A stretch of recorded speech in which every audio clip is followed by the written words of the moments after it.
Bismillahirrahmanirrahim. Today we will be moving on to nasal and oral sounds.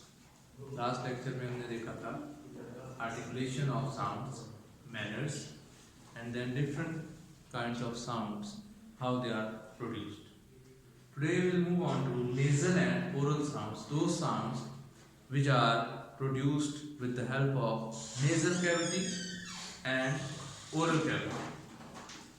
The voiced or voiceless distinction differentiates the bilabials and which is B and P sound. The sound M is also bilabial, M, and it is voiced. What distinguishes it from B, which is the roof of the mouth divided into the hard palate and the soft palate or velum. The palate is a hard bony structure at the front of the mouth. You can feel it with your thumb. So, as you slide your thumb along the hard palate back towards the throat, this one, you will feel the velum, which is where the flesh becomes soft and pliable. The velum terminates in the uvula, which you can see in a minor mirror if you open your mouth wide and say ah. So you will see the soft part. The velum is movable, and when it is raised all the way to touch the back of the throat, the passage through the nose is cut off and air can escape only through the mouth. Sounds produced with the velum up, blocking the air from escaping through the nose, are oral sounds.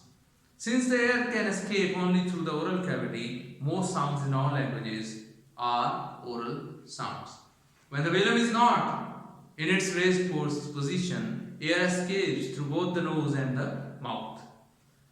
Sounds produced this way are nasal sounds. The sound M is a nasal consonant. Thus, M is distinguished from B because it is a nasal sound which the air also encompasses nasal cavity.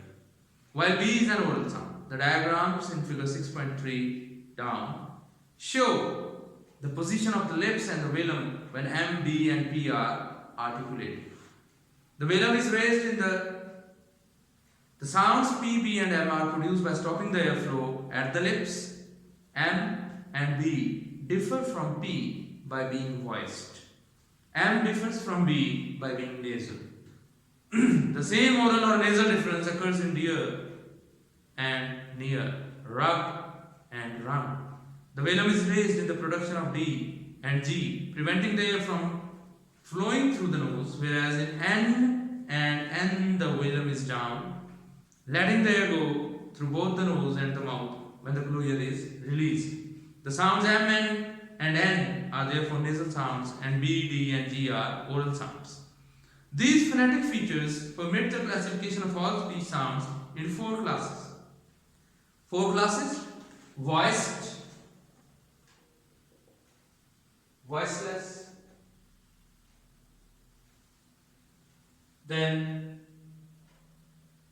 nasal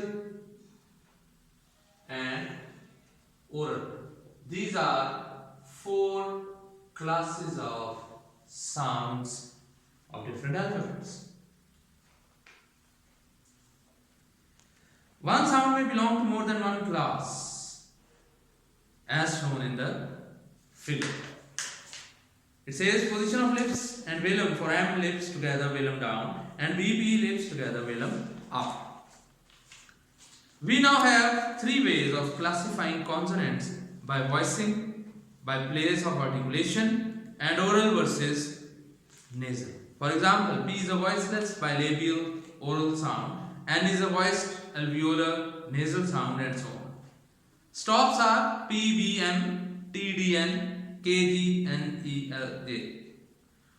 We are seeing finer and finer distinctions of speech sounds. However, both T and S are voiceless alveolar oral sounds. Which distinguishes them? After all, sac and tag are different sounds, different words. In producing consonants, their stream may be completely stopped or just partially obstructed. Sounds that are stopped completely in the oral cavity for a brief period are not surprisingly called stops. The sound T is a stop, but the sound S is not. And that is what makes the different speech sounds. The final sounds in the words stop, bomb, dude, dune, root, rat, rag, and rang are stops that occur in English. In the production of the nasal stops M and N, although the air flows freely through the nose, their flow is blocked completely in the mouth. Therefore, nasal consonants are stops. Sounds in which there is no stoppage in the oral tract are continuants. All the